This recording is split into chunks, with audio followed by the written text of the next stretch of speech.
Good morning dear student, I am Falguni Parikh from Aditya career institute. आज की class में हम चैप्टर 3 मैनेजमेंट के प्रिंसिपल एंड टेक्निक्स को डिस्कस करेंगे।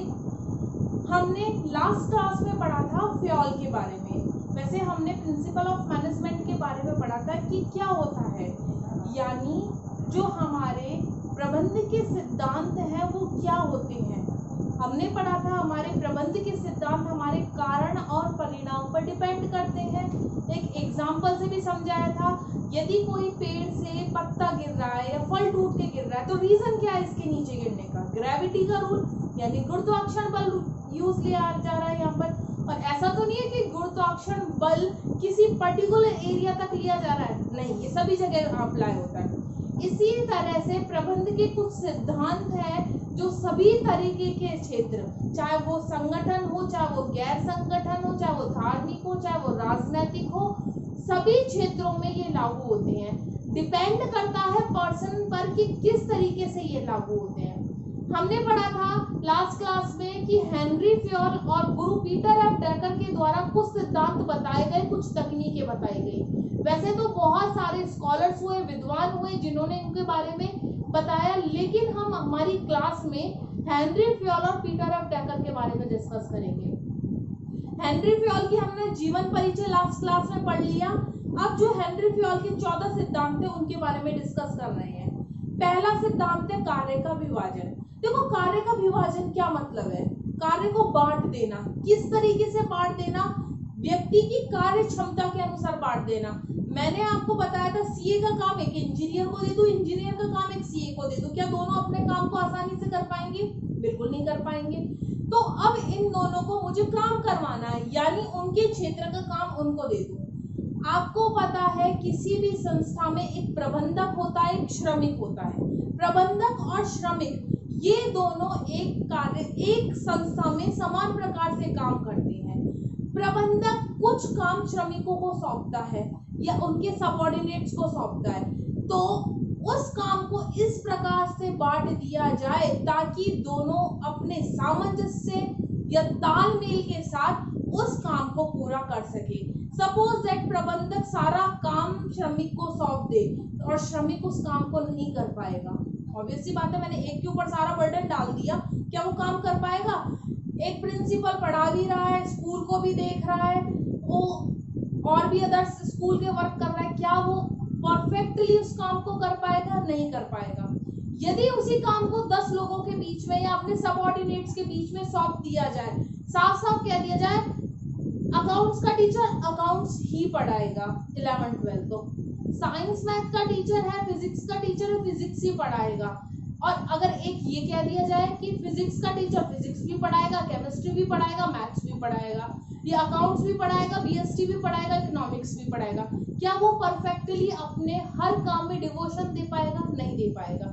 यानी काम को इस प्रकार से बांट दो ताकि काम समय पर और सामंजस्य के साथ पूरा हो जाए। यही हमारा पहला रूल दिया था हेनरी फ्यूल ने। सेकंड रूल हमारा क्या दिया था? अधिकार में उत्तरदायित्व। देखो, जब किसी को काम सौंपा जाता है तो उसके कुछ उत्तरदायित्व होते हैं। मुझे काम सौंपा कि आपको अकाउंट्स पढ़ाना है या मैम आपको बीएसटी सब्जेक्ट पढ़ाना है, मेरा उत्तरदायित्व क्या हुआ? मेरी रेस्पॉन्सिबिलिटी यहाँ ये आई कि 12th में एग्जाम आने से पहले मुझे आपको आपके सब्जेक्ट के सारे टॉपिक्स क्लियर करवाने हैं, प्लस एक्स्ट्रा टॉपिक्स करवाने हैं, एक्स्ट्रा क्वेश्चंस करवाने हैं। अब मुझे काम तो सौंप दिया लेकिन मुझे अधिकार नहीं दिए। आप क्लास में जाकर पढ़ाओगे लेकिन क्लास में बच्चा शैतानी कर रहा है, नहीं पढ़ रहा है, शोर कर रहा है, तो आप उनसे कुछ नहीं कह सकते। क्या मैं मेरे अधिकारों को मेरे उत्तरदायित्वों को पूरा कर पाऊंगी? नहीं। यदि इस तरीके से काम किया जाता है संस्था में तो उनका अनावश्यक रूप से केंद्रीकरण हो जाता है, यानी जो उनके ऊपर रिस्पॉन्सिबिलिटी दी है उसके जो अधिकार नहीं दिए गए हैं, अगर उन अधिकारों को नहीं दिया जाएगा तो उनका अनावश्यक रूप से केंद्रीकरण, यानी किसी एक व्यक्ति के पास सारे के सारे अधिकारों का पहुंच जाना, ये केंद्रीकरण कहलाता है। तो वो केंद्रीकरण हो जाता है जिससे संस्था में सभी काम आसानी से नहीं हो सकते। देखो, अधिकार और उत्तरदायित्व एक साथ चलने वाले, तालमेल के साथ चलने वाले काम है। यदि इनमें तालमेल नहीं रहेगा तो कोई भी व्यक्ति अपने उत्तरदायित्वों को पूरा करने के लिए दूसरे पर्सन पर डिपेंड हो जाएगा, और यदि वो दूसरे पर्सन पे डिपेंड हो जाता है तो वो आपका काम समय पर नहीं पूरा कर पाएगा। यस, हेनरी फ्योल के काम है, मैंने 14 सिद्धांत बताए जिसमें से आपको 2 रूल्स बताए भी, कार्य का विभाजन, अधिकार व उत्तरदायित्व। कार्य का विभाजन क्या कहता है?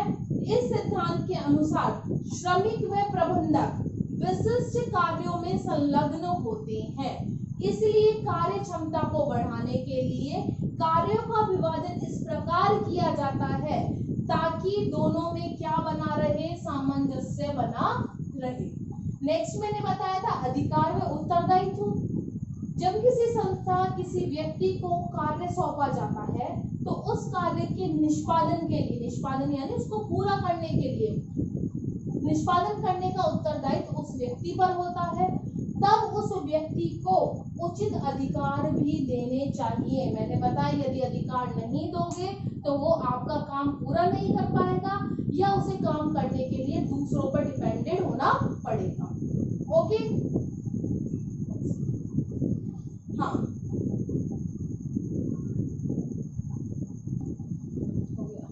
यस, 2 टॉपिक हमने पढ़ लिए।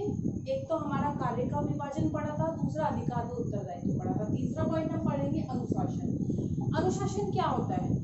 आपको भी पता है, किसी भी जगह पे जाएंगे, चाहे हम घर पे हो चाहे घर से बाहर हो, अनुशासन एक इम्पॉर्टेंट वर्क के तौर पे बताया जाता है। जब तक आप अनुशासन में नहीं रहेंगे कोई भी कार्य सही तरीके से नहीं कर पाओगे। स्कूल में जाते हैं अनुशासन में रहो, किसी संस्था में जाते हैं अनुशासन में रहो, अनुशासन से काम करो। ये वर्ड आपने डिसिप्लिन वर्ड बहुत बार सुना होगा। देखो, फ्योल ने अनुशासन के बारे में क्या कहा है कि अनुशासन के सिद्धांत कर्मचारियों में ऐसे व्यवहार को उत्पन्न करने के लिए किया जाता है जो संगठन में उद्देश्यों की पूर्ति हेतु सहायक है। यदि संगठन में, फ्योल क्या कहते हैं, यदि संगठन में सही प्रकार से अनुशासन नहीं होगा तो आप संगठन के उद्देश्यों की प्राप्ति भी नहीं कर सकते हैं, जिसमें कर्मचारियों को सही तरीके से उसी दायरे में रहकर काम करने की सलाह दी जाती है। साथ में फ्योल ने क्या कहा है, यदि कोई व्यक्ति अनुशासन में काम नहीं करता है तो उसके लिए दंड का भी प्रावधान रखा गया है।